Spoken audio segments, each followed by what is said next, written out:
Hi, this is Sister Macy Christoffersen here, and today I am going to be talking about one of my favorite women in the Bible. I don't know why I just threw my hands up, but I did. Rahab. She is one of my favorite women in the Bible, probably favorite characters in the Bible. Her story is so inspiring, and that may come as a surprise. Not many people probably talk about Rahab in the best light. She did a great thing. We know for what the good that she did, but we know where she comes from. And the fact that she is one of the 5 women in the genealogy of Jesus shows that God knew what he was doing. She's an example of his unending mercy and his grace, and just another reminder that he was no respecter of persons. So, being that Rahab was in the genealogy of Jesus, along with other 5 women that we know of in the Bible, we know this I know this surprises a lot of people because her life was not a pretty one, but her story definitely belongs. And you'll come to understand why, if you don't already, as we go through her story. So,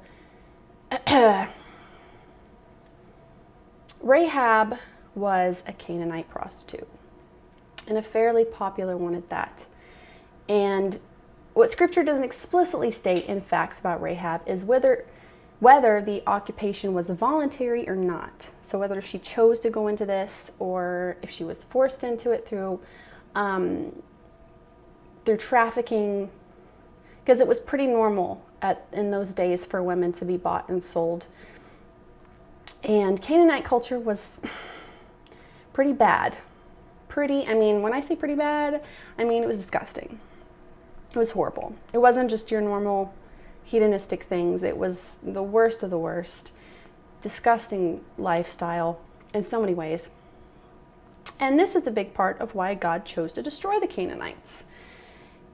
And both Deuteronomy and Leviticus record detestable practices of what I'm talking about, their life and their worship. And this was just the norm for Canaanite people.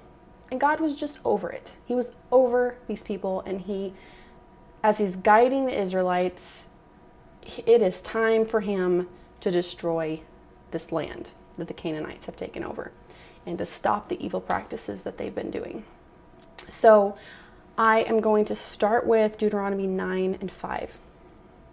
It is not for your righteousness or for the uprightness of your heart that you are going to possess their land, but it is because of the wickedness of these nations that the Lord your God is driving them out before you, in order to confirm the oath which the Lord swore to your fathers, to Abraham, Isaac, and Jacob. So this leads us into Rahab's shining moment, that pivotal moment that we know her for. So in addition to being known as a prostitute, Rahab is widely known for the role that she played in helping the Israelites conquer Jericho. She was a pivotal piece to that. So while the Canaanites were living it up and partying and doing all those grotesquely sinful, I don't even want to mention the things that they were doing, but it's just, During that time, as I said, God was faithfully bringing the Israelites to the land he'd promised them in Genesis 15 and 18. It has been 40 years since Joshua was Israel's leader at the time, had set eyes on the promised land. They had the chance to occupy it once before under the leadership of Moses, but despite God's promise, fear got the best of them. Where have we heard that before? Many, many, many times with the children of Israel. But instead of occupying the land as instructed, they convinced themselves that they weren't strong enough. It sounds very familiar to what we heard Sunday night. It's the same people, same story. And they opted to return to Egypt, the land God had just freed them from. So here we are, 40 years later, a new generation of Israelites, with the exception of Joshua and Caleb. None of the Israelites from previous generations were still alive. Moses had passed and appointed Joshua as the new leader, and with God's blessing and instruction, the Israelites were again preparing to enter Canaan, starting with Jericho.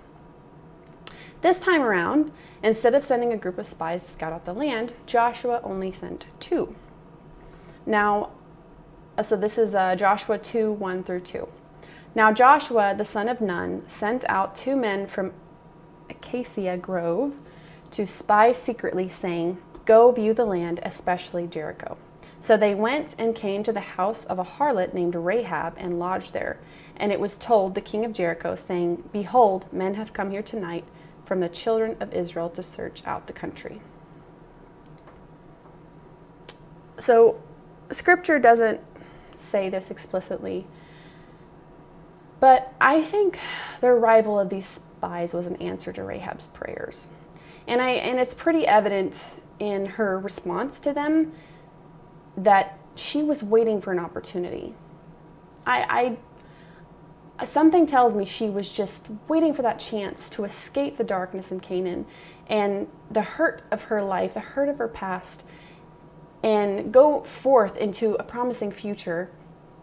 And I say this for 2 reasons. Number 1, it's evident in Joshua 2, 8 through 11 that Rahab has little to no confidence in the life she's been living and the gods her people worship.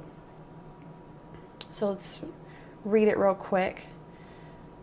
Joshua 2, 8 through 11. Now before they lay down, she came up to them on the roof and said to the men, "I know that the Lord has given you the land, that the terror of you has fallen on us, and that all the inhabitants of the land are faint-hearted because of you. For we have heard how the Lord dried up the water of the Red Sea for you when you came out of Egypt, and what you did to the 2 kings of the Amorites who were on the other side of the Jordan, Sihon and Og, whom you utterly destroyed. And as soon as we heard these things, our hearts melted, neither did there remain any more courage in anyone because of you, for the Lord your God, he is God in heaven above and on earth beneath." So Rahab wasn't content where she was. She knew the life she'd been living was a lie. And she was desperate. She was desperate to find the truth. I mean, she knew in that moment she was making a decision that would impact the rest of her life in one way or another. And the second thing to support this thinking was Rahab was quick to abandon the life she had built for the hope of a new one. Rahab put her life at risk several times while helping the spies. The first time is mentioned Joshua 2, 4 through 7, when soldiers came to her door demanding she bring the spies to them. Rahab leads the soldiers to believe that the spies have come and gone. And if that wasn't enough, Rahab goes on to help the spies create a strategy and help them to return home safely. She did all this for the hope of a new life with the one true God and his people. And there was no guarantee that these risks would pay off. Like I said, it was going to go one way or the other. It was going to be her landing in prison or death, or probably death, or her prayers would be answered. She probably didn't even know how to pray. She probably didn't even know how to address God. But God saw her heart and he knew the desperation. And for her, the risks were worth it. In exchange for her good deeds, the Israelite spies promised that if Rahab was alive when they returned, and if she kept the scarlet rope is what they used to escape, if she kept that scarlet rope hanging from her window when the Israelites invaded Jericho, Rahab and all of those in her home would be kept safe.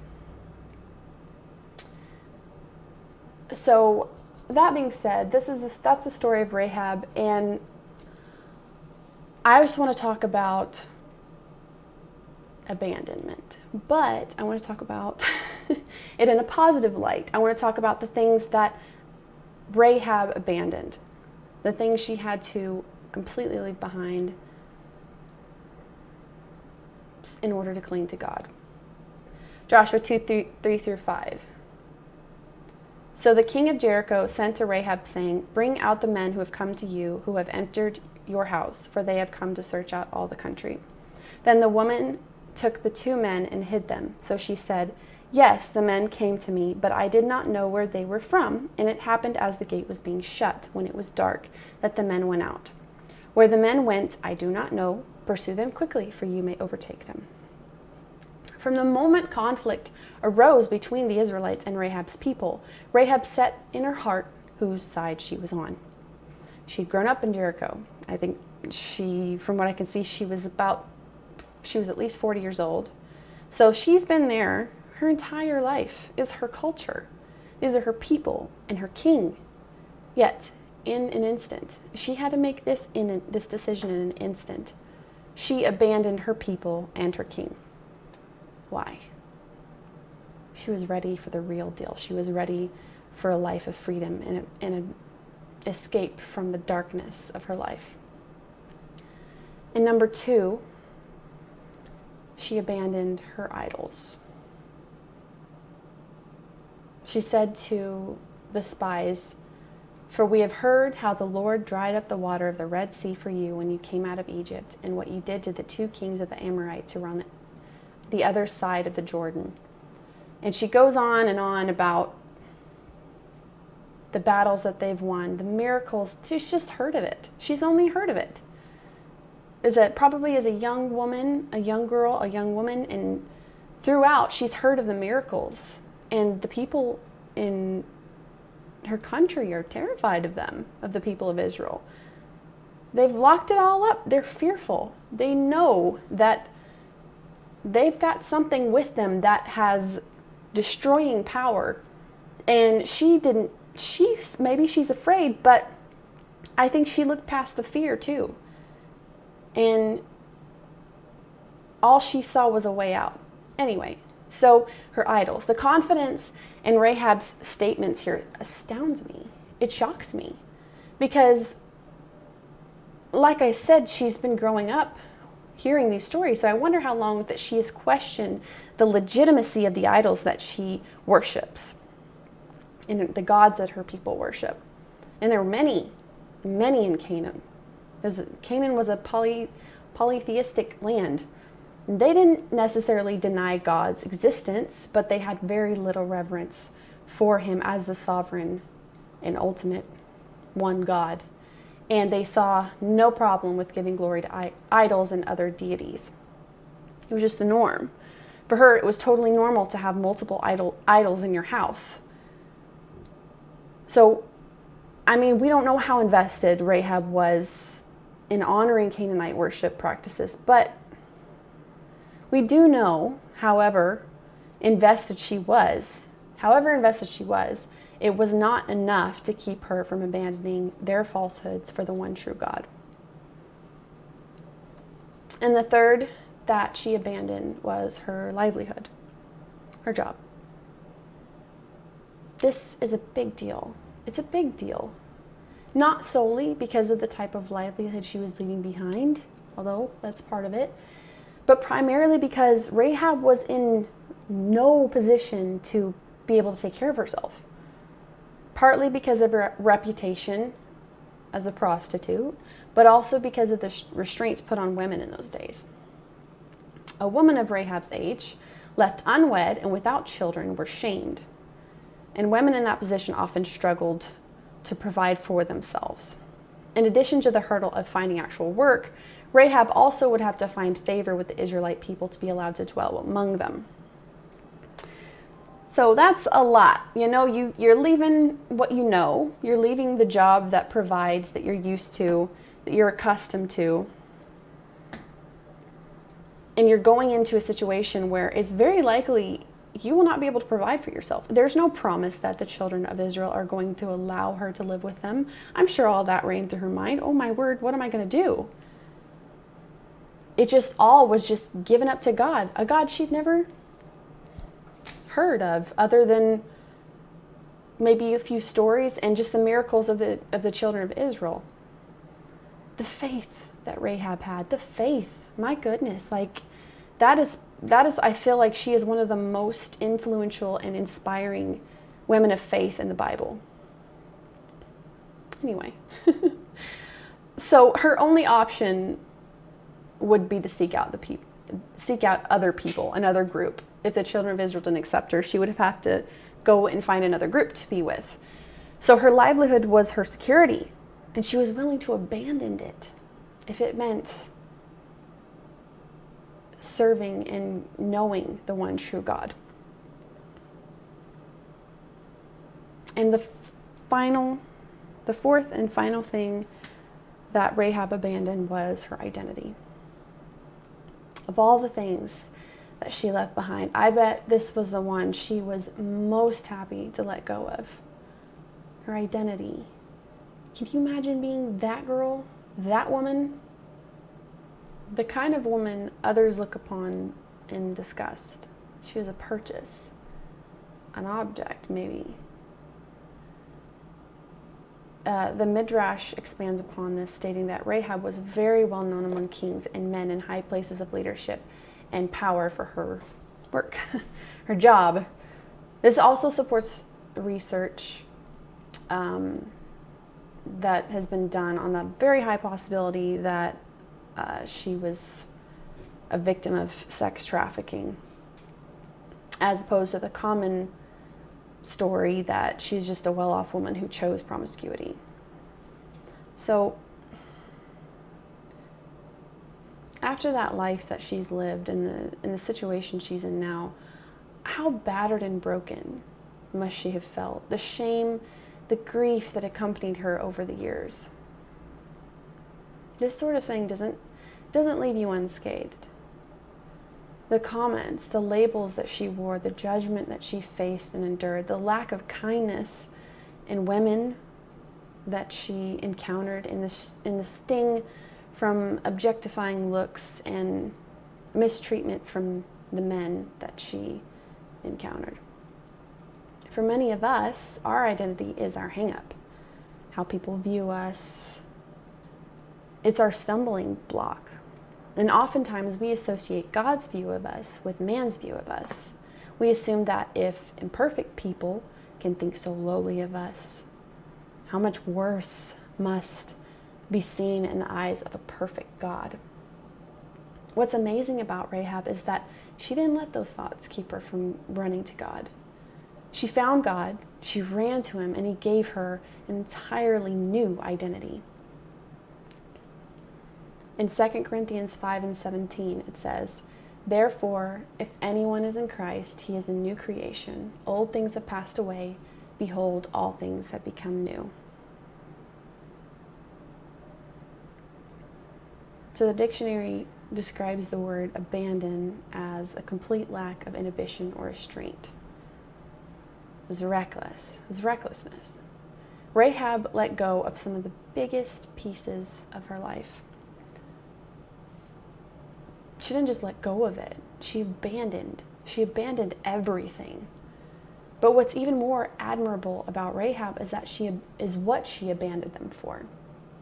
She left behind her loyalties, her faith in idols, her livelihood, her identity, all to seek God and live for him without restraint, with utter abandon. And sometimes we get this idea that to escape from the things that separate us from God, we need to slowly wean ourselves off of them. But what I admire so much about Rahab is that she took the reckless route. She refused to nurture those things in her life. She was done with it. She let them shrivel and fade and was completely content in that because she knew what was hers going forward, and that's life. So the more I meditate on Rahab's story, the more I realize that this is the type of commitment we were called to have as men and women following Jesus. We talk about making an impact, finding a purpose in life, but seldom do we realize that to walk out the things God created us for often requires us to abandon things of this world that define us. The culture we live in, our own ideologies, status, and even how we view ourselves. Living purposely for Christ starts with laying down all that was and clinging to all that he is.